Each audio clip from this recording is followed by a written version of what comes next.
লৈকে নমস্কাৰ জনাই মোৰ নতুন এটা লং ভিডিঅ'লৈ স্বাগতম জনাইছোঁ আৰু আজি মোৰ মনটো বহুত ভাল লাগি আছে কিয় ভাল লাগি আছে জনাই আছোঁ দেই আজি আহিছোঁ শ্ৰী শ্ৰী অষ্টভুজদেৱৰ পুণ্যতীৰ্থ বৰভেটিলৈ বুলি মই আৰু মা লগত এজনী আইতাও আহিছে আমাক কেনেকুৱা লাগিছে বাৰু ক'ব দেই 257 সংখ্যক নলগোৱা উৎসৱলৈ বুলি অসমৰ বিভিন্ন প্ৰান্তৰ বিভিন্ন ভাষা ধৰ্ম বৰ্ণ নিৰ্বিশেষে মানুহৰ সমাগম হয় আৰু বিভিন্ন ভক্তৰ সমাগমে এই পৰিৱেশটো এটা আধ্যাত্মিক পৰিৱেশৰ সূচনা কৰে আৰু মোৰ লগত মোৰ বান্ধৱী গুণগুণ আহিছিল দুইজনীয়ে চাকি ধূপ দিলোঁ ইয়াৰে বুৰঞ্জীটো অলপ কৈ দিছোঁ এয়া গায়ন বায়নেৰে মুখৰিত হৈ থকা পৰিৱেশ মায়ামৰাৰ বৈষ্ণৱ গুৰু শ্ৰী শ্ৰী অষ্টভুজদেৱৰ নেতৃত্বতে 8,90,000 ভক্তৰ মহান ত্যাগ আৰু শ্ৰমৰ ফলত এই তীৰ্থভূমি বৰভেটি গঢ় লৈ উঠিছিল আৰু আহোম স্বৰ্গদেউ লক্ষ্মীসিংহৰ ৰাজত্বকালত মায়ামৰা সত্ৰাধিকাৰ অষ্টভুজ গোসাঁইৰ দিনতেই অষ্টভুজৰ পুত্ৰ সপ্তভুজে 1768 খ্ৰীষ্টাব্দত সমগ্ৰ অসমত সিঁচৰিত হৈ থকা শিষ্যসকলক আমন্ত্ৰণ কৰি প্ৰত্যেককে একোচপৰাকৈ মাটি দিয়াই মালৌ পথাৰৰ দ ঠাইত বৰভেটি বনাইছিল আৰু তেতিয়াৰ পৰা এই প্ৰসিদ্ধ ঠাইডোখৰৰ নাম বৰভেটি হ'ল আৰু জনপ্ৰিয়তা লাভ কৰিলে এয়া চাবুৱা গায়ন বায়নৰ দলটো আপোনালোক আহিলে নিশ্চয়কৈ এইখিনি দেখিছেই এয়া আমি দুইজনীয়ে ধূপ চাকি জ্বলাই প্ৰাৰ্থনা কৰি ল'লোঁ আৰু ইয়াৰ পৰাই সকলোলৈকে সেৱা আগবঢ়াইছোঁ আৰু আপোনালোকৰ কাৰণে ভিডিঅ'বোৰ কষ্ট কৰি বনাওঁ যদি মৰম দিয়ে মোৰো ভিডিঅ' বনাবলৈ ভাল লাগিব আৰু ইয়াতে দিয়া ঘিউত ভজা চুজি আৰু চাহ খাই ল'লোঁ এয়া গায়ন বায়নৰ দলটো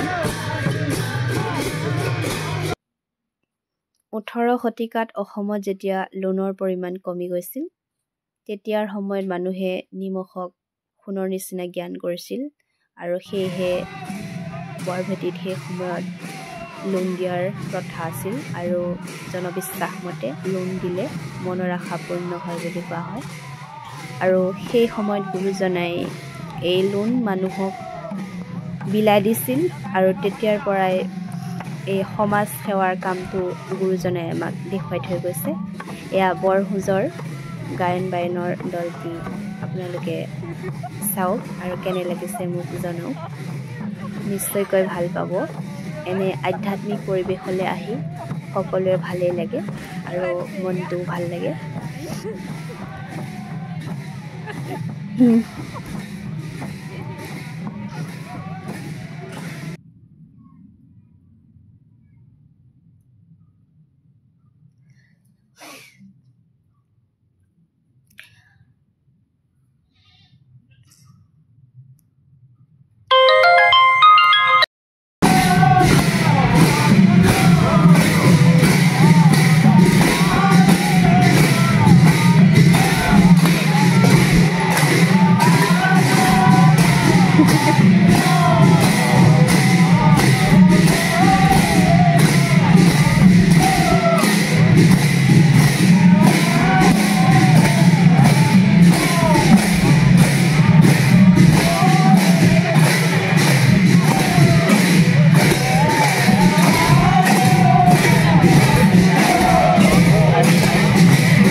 এয়া বৰভেটিত থকা দলংখন আৰু তাৰ পৰা দেখা সোণালী পথাৰখন।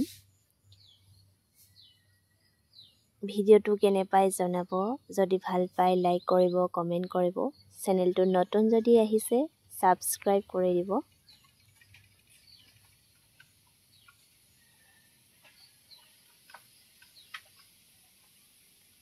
আৰু বিভিন্ন ভক্তৰ সমাগম হয় দেখিছেই, আৰু দুয়ো কাষে দোকানৰ লাইন হয়।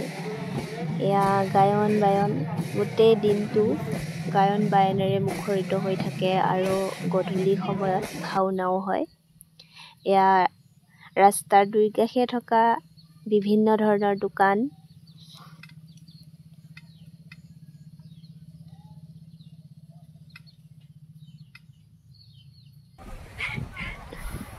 আৰু আমি দুইজনীয়ে চাই আছো ইফালৰ পৰা সিফাললৈ। এয়া প্ৰসাদ খাবলৈ বহি লৈছোঁ।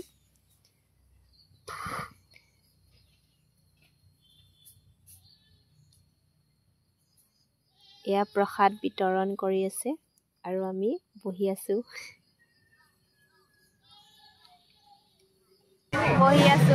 প্ৰসাদ খাবলৈ।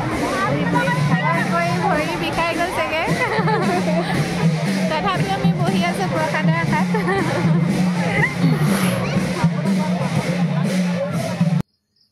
এয়া মানুহে ধুনীয়াকৈ চাকি লগাইছে, ধূপ লগাইছে আৰু নিমখ দান কৰি সকলোৰে বাবে ইয়াৰ পৰাই সেৱা আগবঢ়াইছোঁ।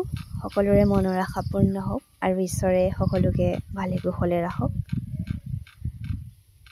ভিডিঅ'টো দিয়া দেৰি হ'ল যদিও আপোনালোকে ভিডিঅ'টো চাই ভাল পাব বুলি আশা কৰিলোঁ। দেৰি হ'ল, মোৰ বেমাৰো হৈছিল আৰু এডিটিঙৰ কথা থাকে, আৰু ভিডিঅ'টো ইমানতে শেষ কৰিলোঁ। কেনে পাই জনাব। বাই।